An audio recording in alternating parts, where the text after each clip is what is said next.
प्राचीन भारत की धरती पर जब ज्ञान केवल ग्रंथों तक सीमित नहीं था बल्कि जीवन के हर निर्णय में बहता था, उसी समय जन्म हुआ एक ऐसे महापुरुष का जिसने अपने विचारों से इतिहास की दिशा मोड़ दी। वह थे आचार्य चाणक्य। चाणक्य केवल एक व्यक्ति नहीं थे, वे एक प्रवाह थे, बुद्धि का, नीति का और दूरदर्शिता का। कहा जाता है कि चाणक्य बचपन से ही असाधारण थे। उनकी आंखों में क्रोध नहीं बल्कि सत्य की ज्वाला थी। वे अन्याय को सहन नहीं कर सकते थे और मूर्खता उन्हें सबसे बड़ा अपराध लगती थी। तक्षशिला विश्वविद्यालय में वे आचार्य बने, जहां से उन्होंने हजारों शिष्यों को केवल ज्ञान नहीं बल्कि जीवन जीने की नीति सिखाई। उस समय मगध की राजधानी पाटलिपुत्र पर शासन कर रहा था राजा धनानंद। धनानंद के पास अपार धन था पर नीति नहीं, शक्ति थी पर विवेक नहीं। वह जनता पर अत्याचार करता था और ब्राह्मणों का अपमान करता था। एक दिन चाणक्य मगध की सभा में गए, केवल इस आशा में कि राजा को सही मार्ग दिखा सकें, पर धनानंद ने चाणक्य का अपमान किया, उन्हें सभा से निकाल दिया।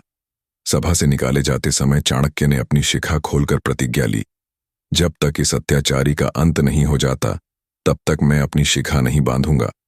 यहीं से शुरू होता है चाणक्य प्रवाह, बदले का नहीं बल्कि न्याय का प्रवाह।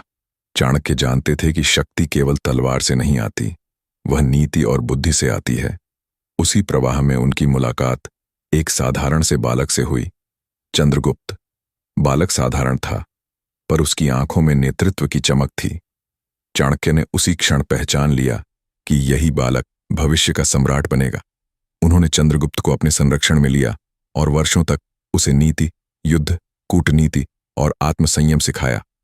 चाणक्य का हर उपदेश एक नदी की धारा जैसा था, शांत दिखता था पर भीतर अपार शक्ति थी। चाणक्य कहते थे, शत्रु को कभी कमजोर मत समझो और मित्र पर कभी आंख मूंद कर विश्वास मत करो। उन्होंने चंद्रगुप्त को सिखाया कि राजा वही होता है जो पहले स्वयं पर शासन करे।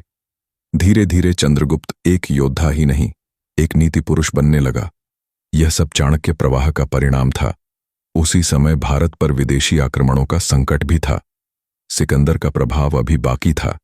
चाणक्य ने समझा कि यदि भारत को बचाना है तो एक शक्तिशाली और नीतिवान साम्राज्य की आवश्यकता है। उनका उद्देश्य केवल धनानंद को हटाना नहीं था बल्कि भारत को एक सूत्र में बांधना था। चाणक्य ने गुप्तचर व्यवस्था बनाई, जनसमर्थन जुटाया और धनानंद की कमजोरियों को पहचाना। उन्होंने कभी सीधे युद्ध की सलाह नहीं दी बल्कि पहले भीतर से शत्रु को कमजोर किया। यही चाणक्य प्रवाह था, जहां बुद्धि शक्ति से पहले चलती है। अंततः वह दिन आया जब धनानंद का पतन हुआ। चंद्रगुप्त मौर्य मगध का सम्राट बना। चाणक्य ने अपनी शिखा बांधी पर सत्ता अपने हाथ में नहीं ली। वे जानते थे कि उनका काम शासन करना नहीं बल्कि शासन को सही दिशा देना है। चंद्रगुप्त के राज्य में न्याय व्यवस्था और समृद्धि आई।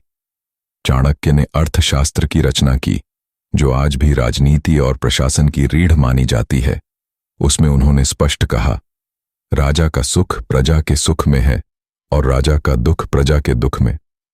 चाणक्य का जीवन हमें सिखाता है कि क्रोध को भी यदि नीति के प्रवाह में बहा दिया जाए तो वह विनाश नहीं, निर्माण करता है।